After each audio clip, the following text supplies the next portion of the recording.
Assalamualaikum warahmatullahi wabarakatuh.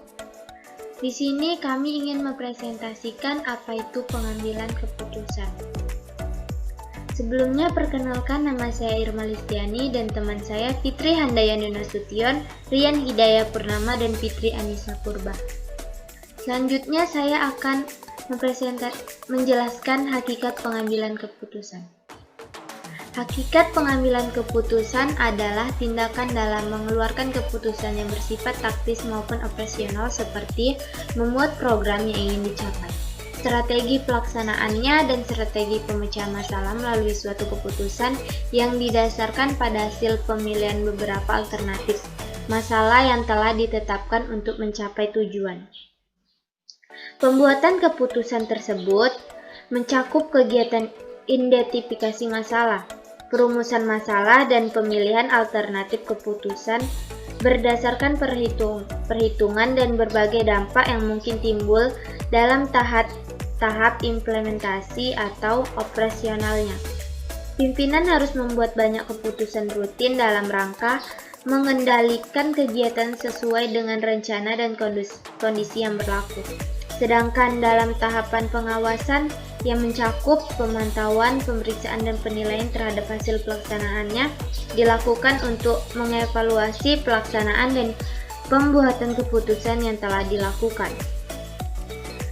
Membuat keputusan merupakan bagian dari kehidupan kita sehari-hari, baik secara individu ataupun secara kelompok, terutama dalam suatu organisasi. Pengambilan keputusan mempunyai arti penting bagi maju atau mundurnya suatu organisasi.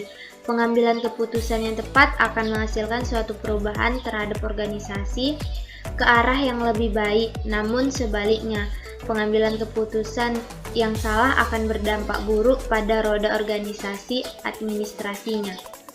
Selanjutnya, pentingnya pengambilan keputusan. Pengambilan keputusan mempunyai peranan penting dalam manajemen karena keputusan yang diambil oleh manajer merupakan keputusan akhir yang harus dilaksanakan dalam organisasinya atau bisnis yang dijalankannya. Hal ini sejalan dengan teori real life choice yang menyatakan dalam kehidupan sehari-hari manusia melakukan atau membuat pilihan-pilihan di antara sejumlah alternatif. Pilihan-pilihan tersebut biasanya berkaitan dengan alternatif dalam menyelesaikan masalah, yakni upaya untuk menutup terjadinya kesenjangan antara keadaan saat ini dan keadaan yang diinginkan. Begitu pula dengan perusahaan. Perusahaan juga butuh mengambil keputusan yang nantinya akan mempengaruhi perusahaan itu ke depannya. Dan tentunya dalam pengambilan keputusan tersebut harus dipikirkan secara matang terlebih dahulu agar tidak merugikan perusahaan tersebut dan pihak-pihak yang terkait. Pengambilan keputusan secara universal didefinisikan sebagai pemilihan di antara berbagai alternatif. C. Apakah pengambilan keputusan itu? Pengambilan keputusan dapat dianggap sebagai suatu hasil atau keluaran dari proses mental atau kognitif yang membawa pada pemilihan suatu jalur tindakan di antara beberapa alternatif yang tersedia. Setiap proses pengambilan keputusan selalu menghasilkan satu pilihan final. Keputusan dibuat untuk mencapai tujuan melalui pelaksanaan atau tindakan. Setiap keputusan mempunyai kadar tingkatan yang berbeda-beda. Keputusan biasanya memiliki 4 tindakan, yaitu keputusan otomatis, keputusan yang berdasarkan informasi yang diharapkan, keputusan yang berdasarkan pertimbangan, serta keputusan berdasarkan ketidakpastian ganda. Keputusan otomatis merupakan bentuk keputusan yang dibuat dengan sangat sederhana. Contohnya, seorang pengemudi mobil memperoleh informasi di perempatan jalan berupa lampu merah. Secara langsung, seorang pengemudi tersebut membuat keputusan otomatis untuk berhenti. Keputusan berdasarkan informasi yang diharapkan merupakan tingkatan keputusan yang telah mempunyai informasi yang sedikit kompleks. Artinya, informasi yang ada telah memberi aba-aba untuk mengambil keputusan, akan tetapi keputusan belum dibuat karena informasi pelajari terlebih dahulu. D. Metode pengambilan keputusan. Teknik pengambilan keputusan adalah suatu penerapan ilmu dan teknologi untuk mengambil suatu keputusan dari sebuah pilihan atau masalah yang dihadapi. Teknik-teknik pengambilan keputusan yang dikemukakan oleh pakar Siagian sarjana pendidikan antara lain: 1. Brainstorming. Jika sekelompok orang dalam suatu organisasi menghadapi situasi problematik yang tidak terlalu rumit dan dapat diidentifikasikan secara spesifik, mereka mengadakan diskusi di mana setiap orang yang terlibat diharapkan turut serta memberikan pandangannya. Penting diperhatikan dalam teknik ini yaitu: yang pertama, gagasan yang aneh dan tidak masuk akal sekalipun dicatat secara teliti. 2.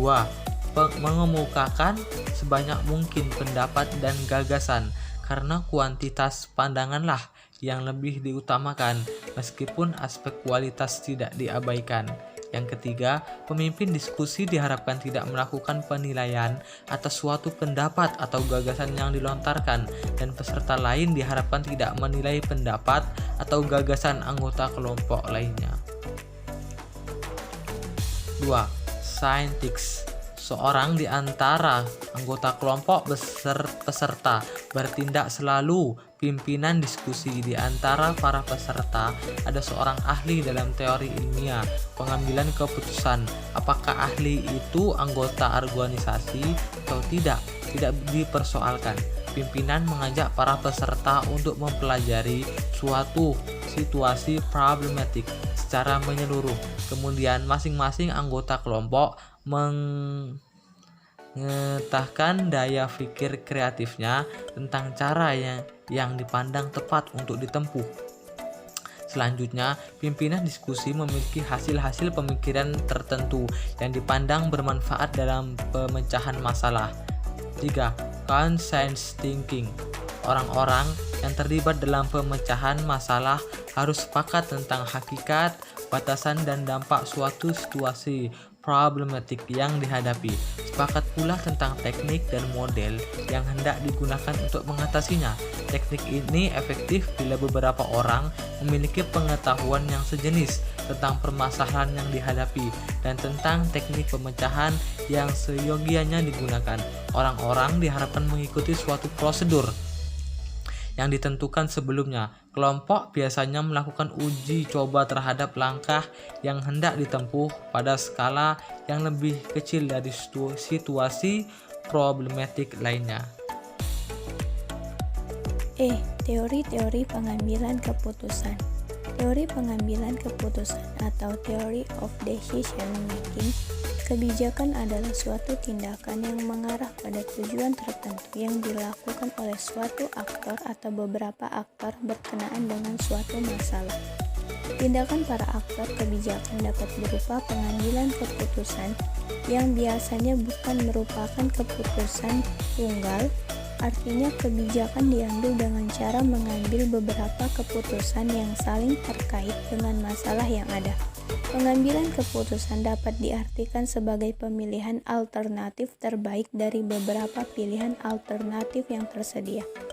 Ada beberapa teori yang paling sering digunakan dalam mengambil kebijakan yaitu 1. Teori rasional komprehensif.